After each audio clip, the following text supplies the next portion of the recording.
Hi guys, welcome to a new video. Glad you're here.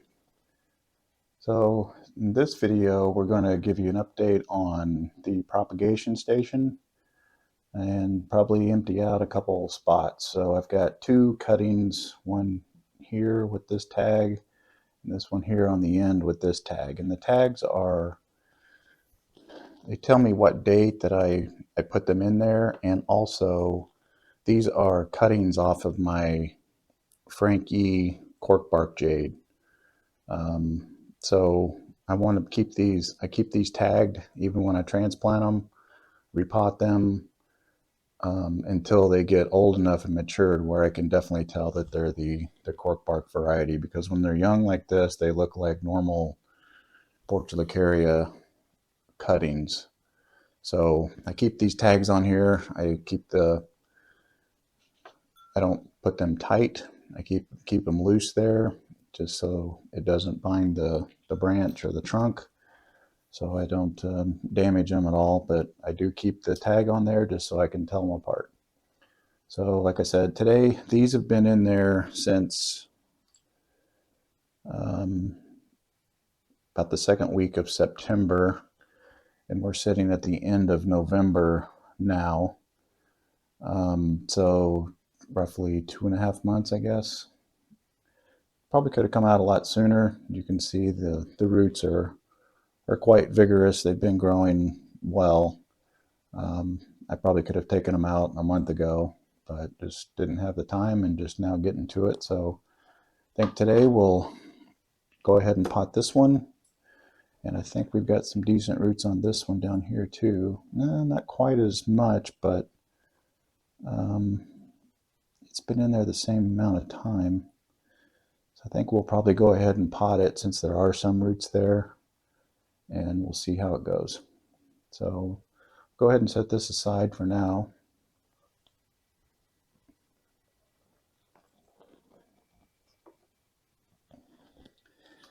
And what I'm going to use to pot them up, I've got these small terracotta pots. And I've drilled some holes. I've got a bigger hole in the center and two smaller holes that I can use for wire if I want to wire a tree into the pot. And I use these just for small training pots. They're pretty inexpensive. And I like the terracotta because it allows the water to wick out, and it dries out faster, which is good for the portulacarias because they don't like to sit in water. So first thing we'll do is I've got these small screens that I cut. I'll put that in the bottom here just to cover the big hole, because the soil I'm using would probably fall through that center hole. So we'll drop that in there. I'm not going to wire it. The soil will hold it down for now. And the soil I'm using is just akadama and lava rock, black lava. So we'll put a little bit in there, maybe not quite half, and then just flatten it down there, as you can see.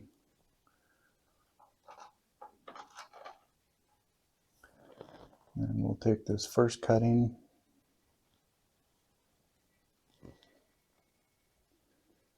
we'll spread some of these roots out the best we can without breaking them.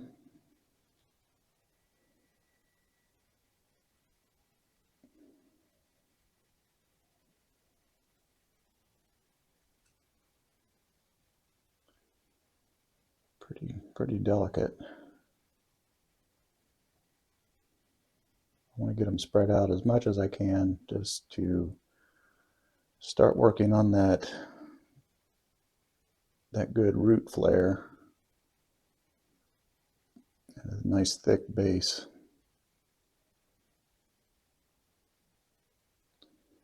Just try to get them, spread out into a radial pattern where they're not crossing too much.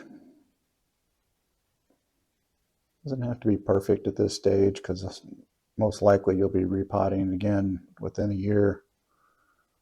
or so. Depends on what your goal is for the tree. But just to get them started in the right direction so they're not growing together. You can always fix them in the future, but get them started on the right foot is always easier. So you can see there I've got them spread out into a radial pattern, and I'll set them down into the soil. I don't do a lot of root pruning at this point, just to keep it healthy. Especially this time of year, I've got these growing inside, not ideal conditions, not really warm enough.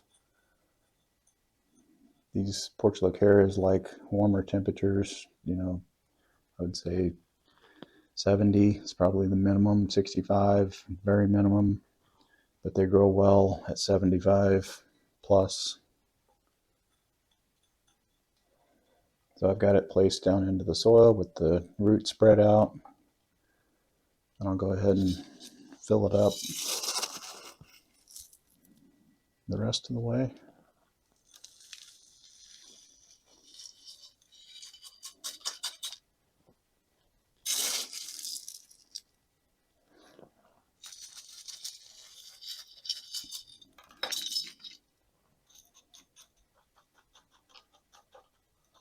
Just use my finger here to get the soil compacted just a little bit and spread around.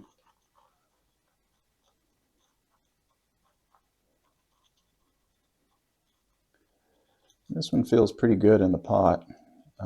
I do have a few rocks laying here on the side that sometimes I'll put in there to help hold the tree up when they're this young, but so far, I mean, this one feels pretty good. I do plant them a little deeper than I normally would too, just to help hold them up.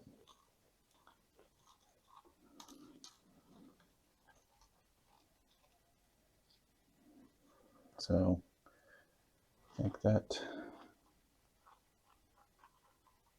about does it for that one. So we'll set that guy aside and we'll start on the next one. So here's the next pot. We'll put the mesh in the bottom to cover that center larger hole.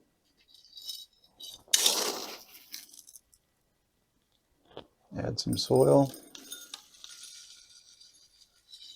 Like I said, about a third of the way is what I do. Grab this other guy. So these roots aren't quite as vigorous. There's not very many, but we're gonna go ahead and give it a shot and see how it does. It should be fine because you can root these guys just straight. When you make a cutting off of a tree, you can just stick them right in soil and they'll root. So the fact that this has got some roots coming out already should give it a head start. So we should be fine as long as I can keep it warm enough.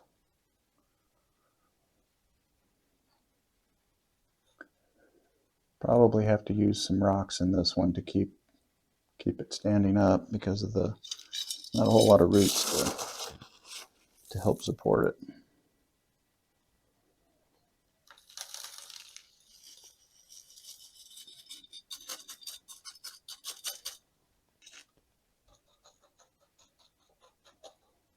Let's pack it in there.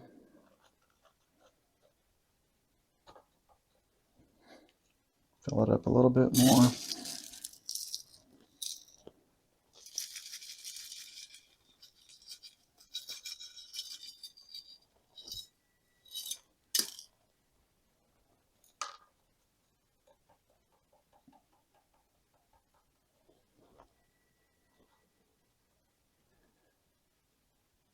Oh, it's standing up decent.